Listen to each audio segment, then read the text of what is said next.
Ang Mount Tagapo ay matatagpuan sa isa sa pinakamalaking awa sa Pilipinas at ito ang Laguna de Bay. Ang Mount Tagapo ay may lawak na 438 meters at may taas na 1,437 at ang Mount Tagapo ay nasakupan ng Binangonan at Cardona Rizal at ang Mount Tagapo ay kabilang sa mga hindi aktibong bulkan sa Pilipinas. Ang Mount Tagapo nakilala rin bilang susong dalaga. Ang bundok ay isang konikal o korting apa o susong dalaga pag pinagmasdan mo ito sa iba't ibang parte ng karatig lugar ng bayan. At ang pangalang Mount Tagapo ay pinangalan na lang ng mga taong naninirahan dito. Ngayong araw na ito ay i-explore namin ang ilan sa mga pasyalan sa Talim Island, gaya ng Gibb Farm, Mount Tagapo at Hot Spring. Balak namin i-explore ngayon yung Mount Tagapo, balak namin ngayon. So, ngayon mga boss, hanapin namin yung bangkong sasakyan namin pupuntang Talim Island. Hindi ko alam kung ano pa yung mga pupuntahan namin. Pero yung pupuntahan talaga namin is yung Talim Island. Pero yung Hot Spring pa yung kuweba dito sa Talim Island. So, baka mapuntahan din namin ngayon. Hindi ko alam kung alin yung mauuna. Basta overnight kami sa Mount Tagapo. So, dito na kami sa Binangonan sa Pitford. So ayan, papuntang Talim Island. Ayun, sakay mga boss. Sakay namin ng bangka papunta sa Mount Tagapo. So, tara!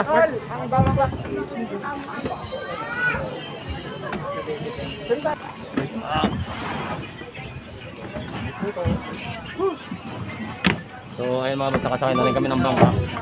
So maghintay na lang kami ng oras na umalis ko. So, tara.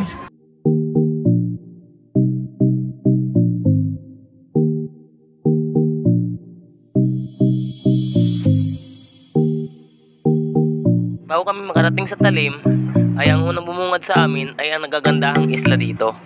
At ang mga palaisdaan na pinagkukunan pangkabuhayan ng mga residente dito. At matapos makalipas ang mahigit isang oras ay narating na rin namin ang Talim Island.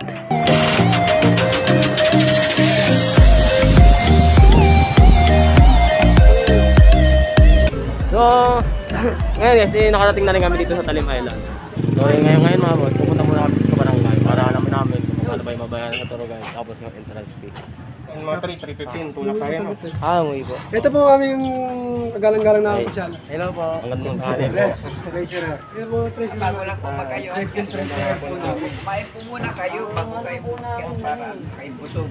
So yung mga akitin namin is yung ano na yun, yung Mount Tagapo. Yun yung taas na yan. Ang taas mo, baby! So, yan, mga bandang alas 5 sabi ni Boss Diyos yung punta namin ng ano. Oo, alas 5. Nakakit kami doon sa taas kasi nga okay na gabi. Marami pa tayong shoot eh.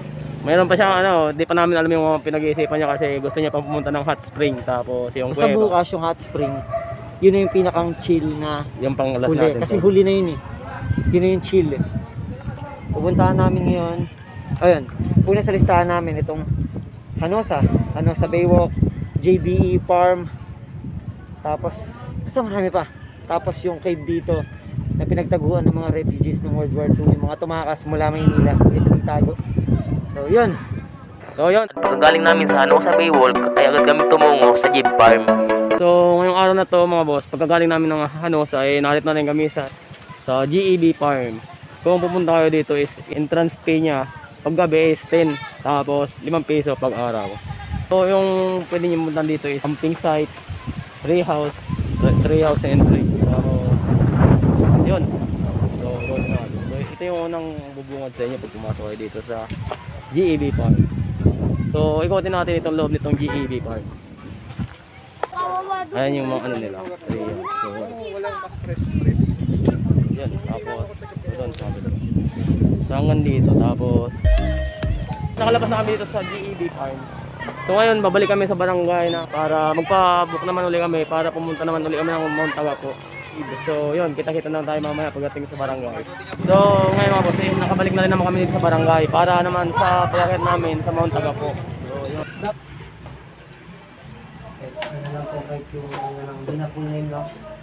Ang ating registration po sir may ano po, 40 pesos po each. Sa tour guide po, 500 po sir. Kaso ano sir, pag overnight po, 1K po pag overnight. kada isang tao. Hindi po, isang tao lang po ang ating yan. Isang guide lang po atin. 1K po siya. 1K po siya. Pag-overnight. Sasamahan po kayo sa Sa taas. taas po. Sasamahan. Sir, ano ka to? Yan po ang ating tour guide na si Sir Jun. Sir Jun. Sir Jun Mendoza po. Yan po ang ating, yan po ang magagabay sa inyo. Yun. Okay guys, kita na tayo. Masarap po kami. Salamat po. Mga 2 hours lang akyatin pero tingin ko hindi naaabot ng 2 hours kasi gabi na rin. At yan, mabilis na rin ng ano. Kasi di na rin mainit, no? Oo. Pagkatanghali tayo makyat eh, papayat talaga kami. Ay, iniikot, sir. Oo, iniikot ko.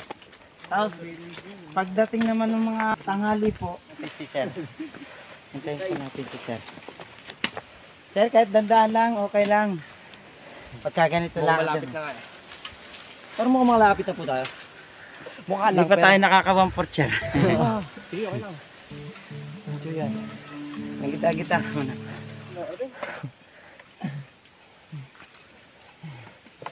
Grabe no? Yan pa lang yan, round ball pa lang yan. Yan na yung ano sir, simula ng jogging. Okay lang, tol. Yes!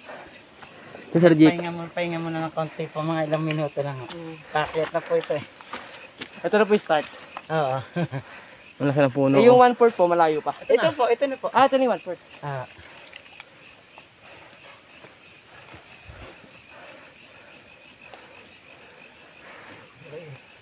So ngayon guys, narito na kami sa 1/4 nitong Yung una-una Pakyati po namin. kasi nung makakita sa kanya. yun, medyo malalim ilay pa yung lalakarin namin. Ano, ilang oras tayo ito naglakad? So yun, mga 3 oras kami mga boss nakarating dito. So yun, di pa nga kami nakarating sa isaktong location. So nandito pa lang kami sa pangat pa lang doon sa sinasabi ni Sergio na camp namin sa waiting. So, Ano, basta sir, paglampas lang natin punong ito. Ito yun. Oo, yan na yan. Yun. So, less than 5 minutes, Kuya Jun. Less than 5 minutes. Hindi, mga 2 minutes. 2 minutes. Ayan. Yeah. Lapit na kami sa summit, mga boys. nakarating rin. At matapos ang 3 oras na lakaran ay narating na rin namin ang campsite ng Mount Tagapo. At bago kami magpahinga ay minabuti muna namin nang magluto muna ng aming hapunan. At dahil magkakalagitnaan na ng gabi nang kami dumating sa aming campsite. Yo, cowboy yan ah. Angas niyan, masarap siyan.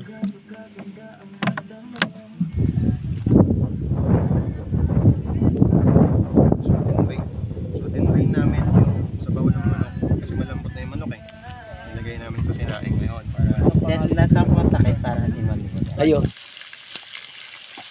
hindi ito mababali.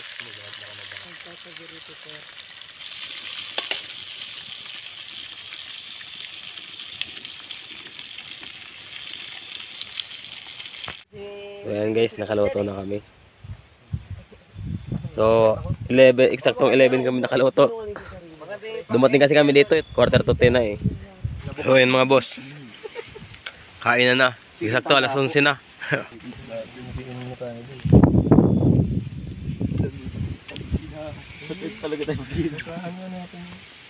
Katapos namin kumain ay nagkaroon ng konting kasayahan dahil hindi na kami pwedeng umakyat ng summit ng Mount Tagapo ngayong gabi. Kaya ito ay pagpapabukas na lang namin. Ikaw magpa-pioneer Sunog. style eh, no? Mukanta style. Ang mahirap nito kung masunog tayo dito.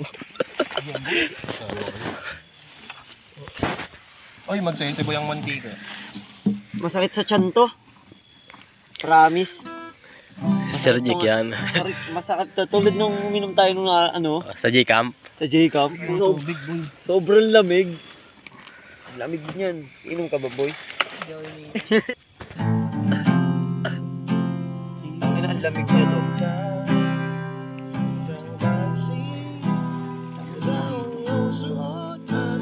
Buhok mo'y pink sa isang tindahan. Di ka nag-just... Music na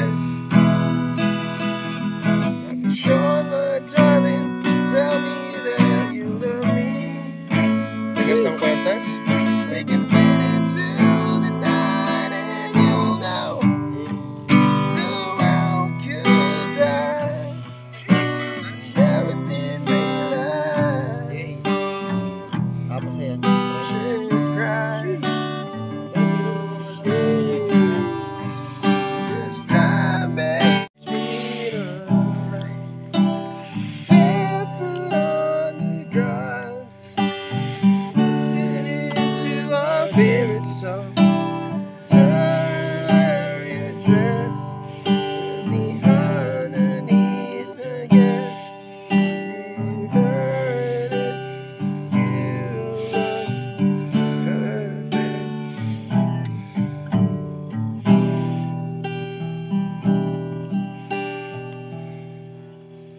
Tapos na.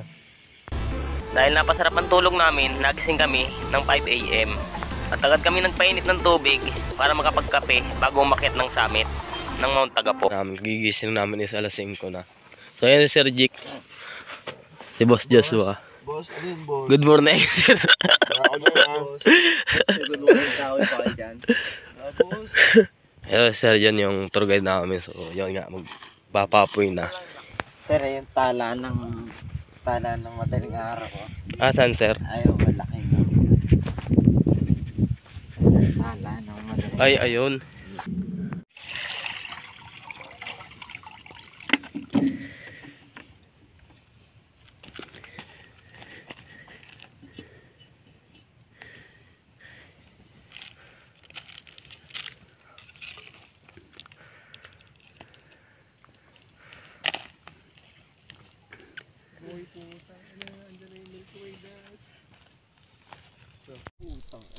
So, ngayon mga boss is pupunta na kami sa taas kasi yon sisikat na yung araw kasi abangan na namin sa taas doon so yung ano namin yung sunset.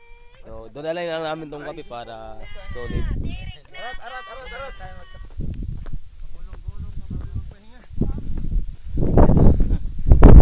Ay ka ba?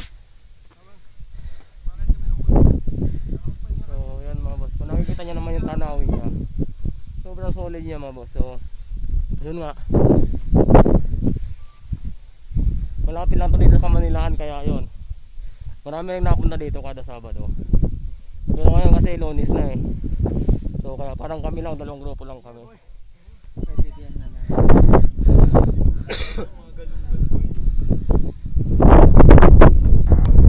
Ang Mount Tagapo ay ang isa sa patok na pasyalan sa Binangonan Rizal. Ito ay kadalasang pinupuntahan ng mga mountaineer sapagkat ito ay may 2 oras lang na biyahe mula sa Manila hanggang sa Binangonan Peaceport. Pero bago makarating ng Mount Tagapo ay kailangan mong sumakay ng bangka at bumiyahe ng 1 oras mula Binangonan Peaceport hanggang sa Talim Island.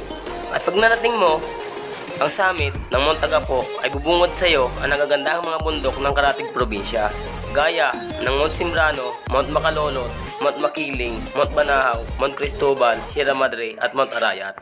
At abutan na mo rin dito ang lungsod ng Manila, gaya ng Alabang, Makati, Taguig, Ortigas at marami pang iba.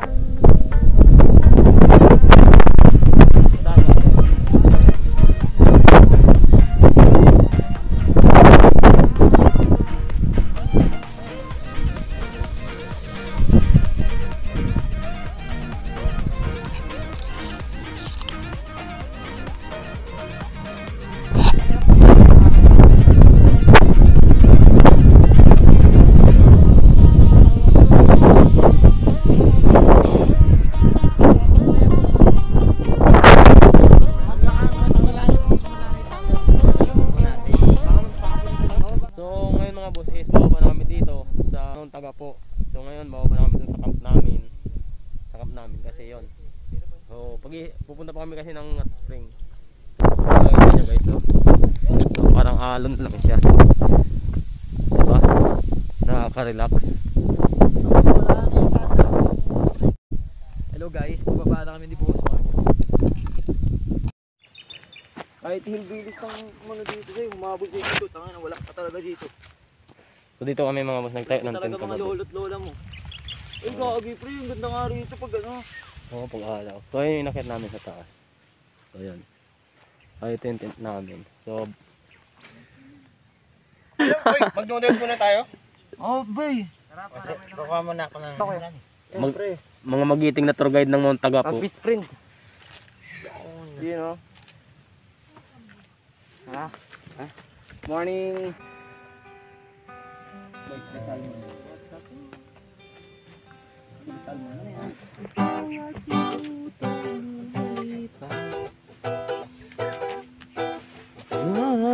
Hanap kita.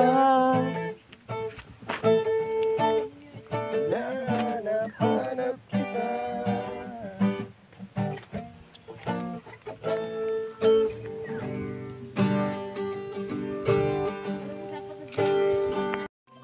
At matapos namin magpahinga ng 1 oras, ay napag-isipan na namin bumaba at pupuntahan pa namin ang hot spring. Kakatog yun. Kahit ano po. Kahit ano. Hindi na tayo 20 years old katulad nito mga batang ko. So ayun guys, pauwi na kami.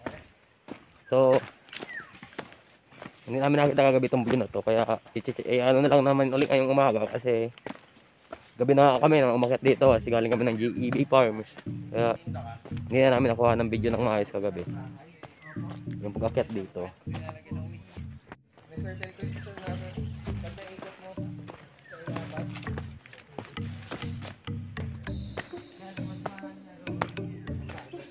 Ang ganun na ano niya mga boss. Oh.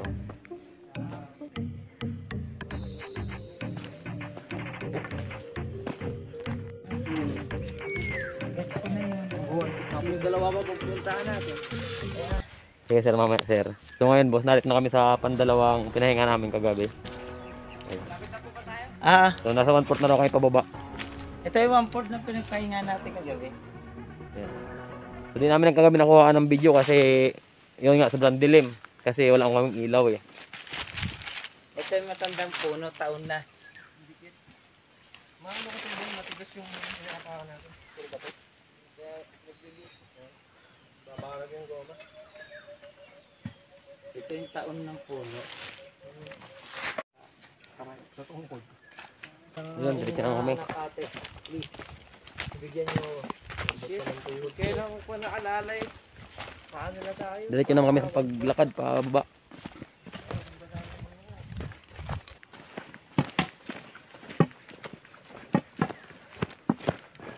At matapos ang mahaba-habang lakaran ay narating na rin uli namin ang Barangay Hanosa. Ngayon sasakay naman kami ng bangka para makarating sa hot spring.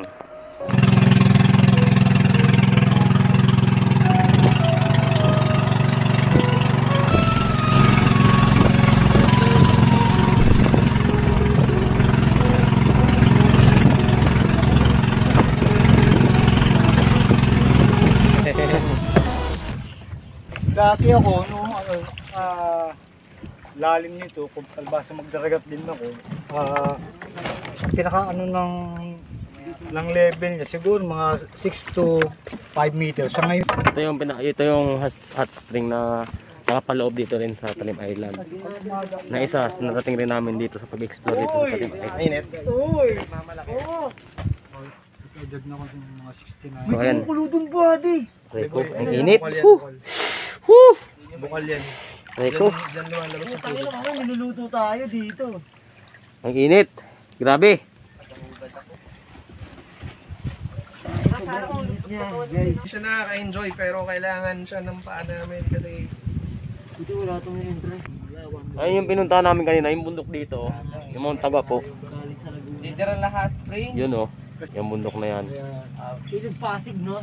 Na dahil dito na punta rito. Pero nung maliliit pa ako, dito ko makuha yung ilog. Pag nang-isda, sama na ka ng father. Pwede ka hindi sa... may lawa to eh. Hindi naman kasi pag nainitan yung ugat nun, nararamdaman din natin sabay-sabay. Kasi ating balayibo, may mga butas yan. So nagkakaroon, nag-circulate yan. So ano pong magandang effects, side effect nito? So Side effect talaga.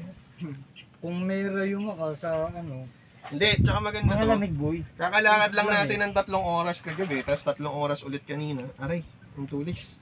May mga lumot. Hindi pala talaga May nagre-release ng may parang tulya sir. Tulad may mga shells, no? Oo, may mga cells. Riko.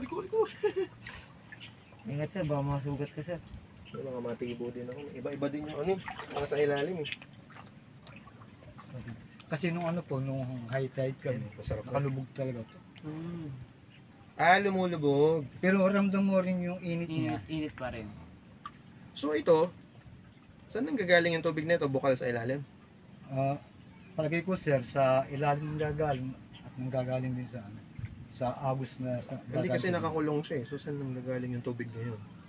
So basta sir, nakakasipsip siya ng Oh, binubukal. Wala pa niya. nang pagpapalitan Galing sa dito ilalim. na paglaligo ka. Kailan po ito na-discover? Ito lang siguro ilang taon lang itong na-discover ng mga bata eh. Mga bata na Ay, una tayo. So ito mainit, yun hindi. Ayos. Bakit? Para equal silang dalawa eh. Iba yung temperature ng tubig dito.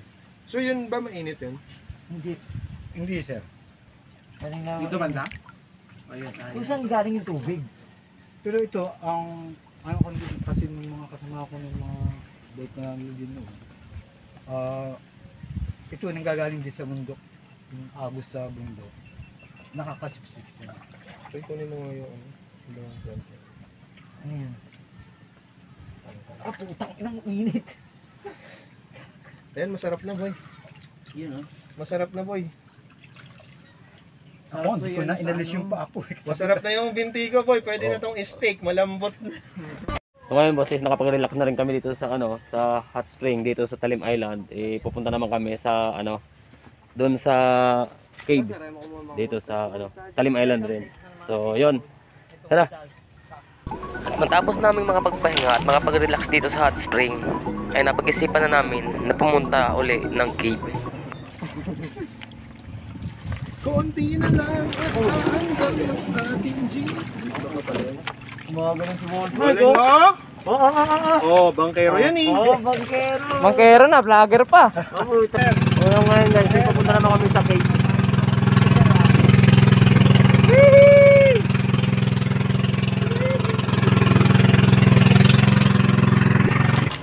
Dahil bigo kami na mahanap ang cave, ay napagpasyahan na namin na umuwi na lang.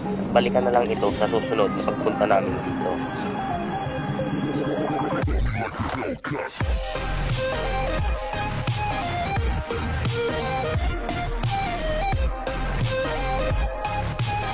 Mga boss, narito na kami sa ng binangonan sa cave court. So naka rin kami, naka-survive rin kami. So bali, nasa 24 hours kami sa doon. So magkala rin kami ng 24 hours. So yun. So pasuport na kayo boss, Just the Explorer, tapos Gis Gabay, tapos Mark the Explorer. So yun mga boss, maraming salamat. All is painful, all is said and done. Oh, I am restricted, fixed upon the web. I need to kick the habit that my mind is breathing in. Break out, I've got to